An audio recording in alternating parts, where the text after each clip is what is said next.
Secretary General Stoltenberg, it's a pleasure to welcome you to the White House, especially at such an important moment in our great alliance.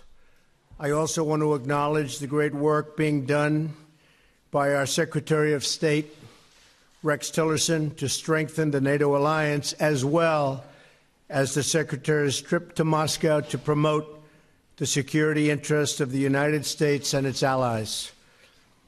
He did a terrific job. Just watch parts of it. He did an absolutely terrific job. 68 years ago this month, not far from where we are gathered today, President Harry Truman spoke at the signing of the North Atlantic Treaty. In the nearly 7 decades since Harry Truman spoke those words, the NATO alliance has been the bulwark of international peace and security. NATO allies defeated communism and liberated the captive nations of the Cold War. They secured the longest period of unbroken peace that Europe has ever known. This enduring partnership is rooted out of so many different things, but our common security is always number one, and our common devotion to human dignity and freedom. Since 1949, the NATO member states have more than doubled, increasing from 12 to 28. On Monday, I signed the protocol to approve the 29th, the country of Montenegro. In the coming months and years, I'll work closely with all of our NATO allies to enhance this partnership and to adapt to the challenges of the future, of which there will be many. This includes upgrading NATO to focus on today's most pressing security and all of its challenges, including migration and terrorism. We must also work together to resolve the disaster currently taking place in Syria. We are grateful for the support of NATO members and partners in their condemnation of Assad's murderous attack using the most horrible weapons.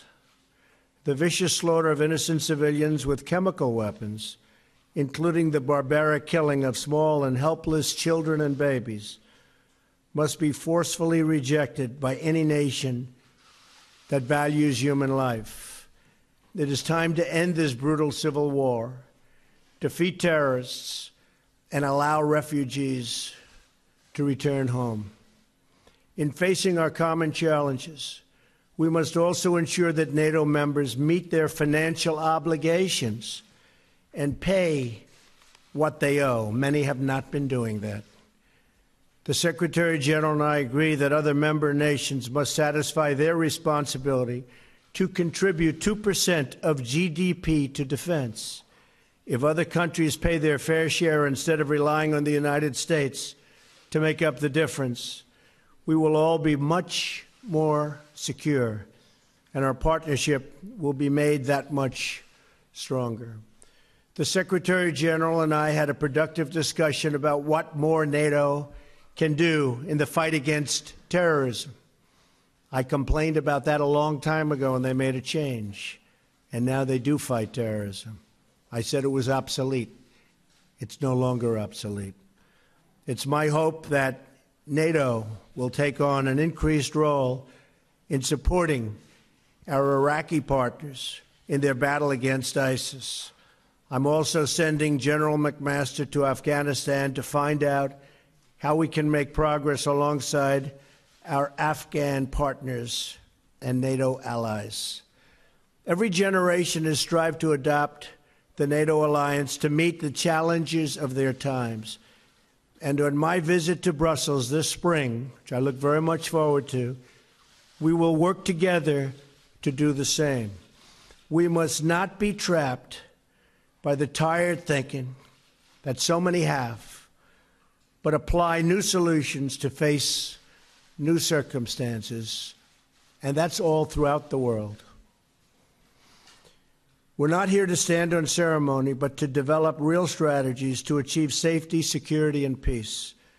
We're here to protect the freedom and prosperity of our citizens and to give them the future they so richly deserve.